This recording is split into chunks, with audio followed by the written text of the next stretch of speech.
ତିନୋଟି ପ୍ରଶ୍ନ। ନମସ୍କାର ବନ୍ଧୁଗଣ, ଆମ ଚ୍ୟାନେଲ RNP ଷ୍ଟୋରି ଡାଏରୀକୁ ଆପଣମାନଙ୍କୁ ସ୍ୱାଗତ। ବନ୍ଧୁଗଣ, ମଣିଷ ଜୀବନରେ ସବୁଠାରୁ ଉତ୍ତମ ବନ୍ଧୁ କିଏ? ସବୁଠାରୁ ଉତ୍ତମ ସମୟ କ'ଣ? ସବୁଠାରୁ ଉତ୍ତମ କାର୍ଯ୍ୟ କ'ଣ? ଏହି ସବୁ ପ୍ରଶ୍ନ ଅନେକ ଲୋକଙ୍କ ମନରେ ଆସିଥାଏ। ଅନେକ ଦିନ ତଳର କଥା, ଜଣେ ରାଜାଙ୍କ ମନରେ ମଧ୍ୟ ଏହି ସବୁ ପ୍ରଶ୍ନ ଗୋଳେଇ ଘାଣ୍ଟି ହେଉଥିଲା। ଦିନେ ରାଜା ତାଙ୍କ ଦରବାରରେ ଉପସ୍ଥିତ ସବୁ ଲୋକଙ୍କୁ ଏହି ପ୍ରଶ୍ନ କଲେ ଏବଂ ଘୋଷଣା କଲେ କି ଯେଉଁ ବ୍ୟକ୍ତି ତାଙ୍କ ପ୍ରଶ୍ନର ସଠିକ୍ ଉତ୍ତର ଦେବ ତାକୁ ସେ ବହୁତ ଧନ ସମ୍ପତ୍ତି ଉପହାର ଦେବେ। ରାଜା ପ୍ରଶ୍ନ କରି ଦରବାରରେ ଉପସ୍ଥିତ ସବୁ ଲୋକଙ୍କୁ ପଚାରିଲେ, ସବୁଠାରୁ ଉତ୍ତମ ବନ୍ଧୁ କିଏ? ସବୁଠାରୁ ଉତ୍ତମ ସମୟ ଓ ସବୁଠାରୁ ଉତ୍ତମ କାର୍ଯ୍ୟ କ'ଣ? ରାଜାଙ୍କର ପ୍ରଶ୍ନ ଶୁଣି ଅନେକ ଲୋକ ଅନେକ ପ୍ରକାର ଉତ୍ତର ଦେଲେ, କିନ୍ତୁ ରାଜାଙ୍କୁ କାହାର ଉତ୍ତରରେ ସନ୍ତୁଷ୍ଟି ପ୍ରାପ୍ତ ହେଲା ନାହିଁ। ସେତେବେଳେ ରାଜାଙ୍କ ମନ୍ତ୍ରୀ କହିଲେ, ହେ ମହାରାଜ, ଆପଣଙ୍କ ପ୍ରଶ୍ନର ସଠିକ୍ ଉତ୍ତର କେବଳ ଜଣେ ବ୍ୟକ୍ତିଙ୍କ ପାଖରେ ଥାଇପାରେ। ସେ ହେଉଛନ୍ତି ଋଷି ଶୃଙ୍ଗି। ରାଜା ଶୃଙ୍ଗି ଋଷିଙ୍କ ସହିତ ସାକ୍ଷାତ କରିବା ପାଇଁ ଇଚ୍ଛା ପ୍ରକାଶ କଲେ। ମନ୍ତ୍ରୀ ରାଜାଙ୍କୁ କହିଲେ, ଶୃଙ୍ଗି ଋଷି ଜଙ୍ଗଲ ମଧ୍ୟରେ ରୁହନ୍ତି। ରାଜା ନିଜ ମନ୍ତ୍ରୀ ଏବଂ ସୈନ୍ୟ ସାମନ୍ତଙ୍କ ସହିତ ପରଦିନ ଶୃଙ୍ଗି ଋଷିଙ୍କୁ ଖୋଜିବା ପାଇଁ ବାହାରି ପଡ଼ିଲେ। ଜଙ୍ଗଲ ମଧ୍ୟରେ ରାଜା ଶୃଙ୍ଗି ଋଷିଙ୍କୁ ବହୁତ ଖୋଜିଲେ, କିନ୍ତୁ ପାଇଲେ ନାହିଁ।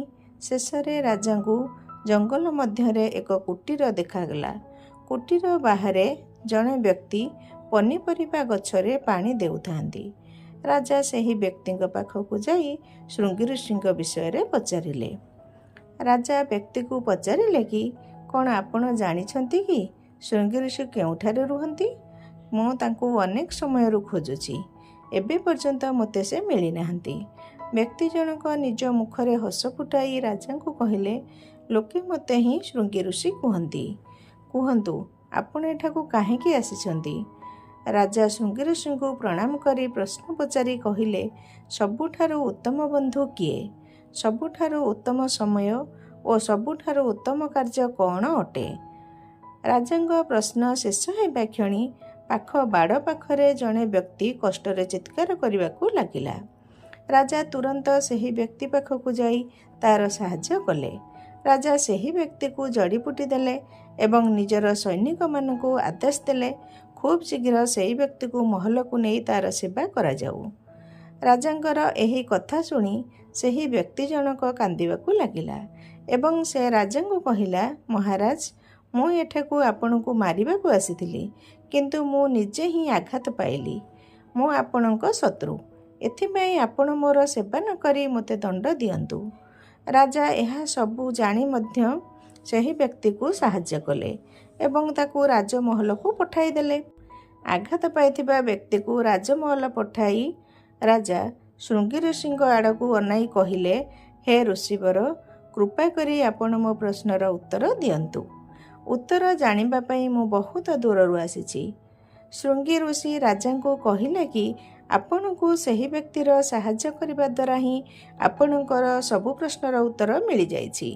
ସବୁଠାରୁ ଉତ୍ତମ ବନ୍ଧୁ ଆପଣଙ୍କ ମନ ଅଟେ, ଯାହା ସର୍ବଦା ଆପଣଙ୍କ ସହିତ ରହିଥାଏ ଏବଂ ଆପଣଙ୍କୁ ଭଲ କାର୍ଯ୍ୟ କରିବା ପାଇଁ ପ୍ରେରିତ କରିଥାଏ। ସେଥିପାଇଁ ଆପଣ କାହାକୁ ଅପେକ୍ଷା ନ କରି ଆହତ ଲୋକଟିର ସେବା କରିବାକୁ ଧାଇଁଗଲେ। ସବୁଠାରୁ ଉତ୍ତମ କାର୍ଯ୍ୟ ପରୋପକାର ଅଟେ, ଯାହା ଆପଣ କଲେ।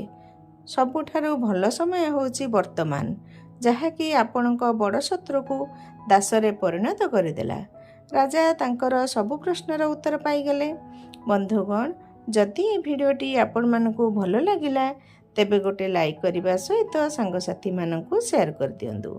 ଏହିଭଳି ନୂଆ ନୂଆ ଭିଡ଼ିଓ ଦେଖିବା ପାଇଁ ଆମ ଚ୍ୟାନେଲକୁ ସବସ୍କ୍ରାଇବ୍ କରି ପାଖରେ ଆସୁଥିବା ଘଣ୍ଟି ଚିହ୍ନକୁ ଦବାଇ ଦିଅନ୍ତୁ, ଯାହାଦ୍ୱାରା ଆମର ସବୁ ନୂଆ ଭିଡ଼ିଓର ନୋଟିଫିକେସନ୍ ଆପଣଙ୍କ ପାଖରେ ପହଞ୍ଚି ପାରିବ। ଭକ୍ତିର ଥରେ କମେଣ୍ଟ ବକ୍ସରେ ନିଜ ଇଷ୍ଟଦେବଙ୍କ ନାମ ଲେଖି ଦିଅନ୍ତୁ। ପ୍ରଭୁଙ୍କ କୃପା ହେଲେ ଆପଣଙ୍କ ଜୀବନର ସବୁ ଦୁଃଖ କଷ୍ଟ ଦୂର ହୋଇଯିବ। ଧନ୍ୟବାଦ। ଜୟ ଜଗନ୍ନାଥ ସ୍ୱାମୀ। ନମସ୍କାର।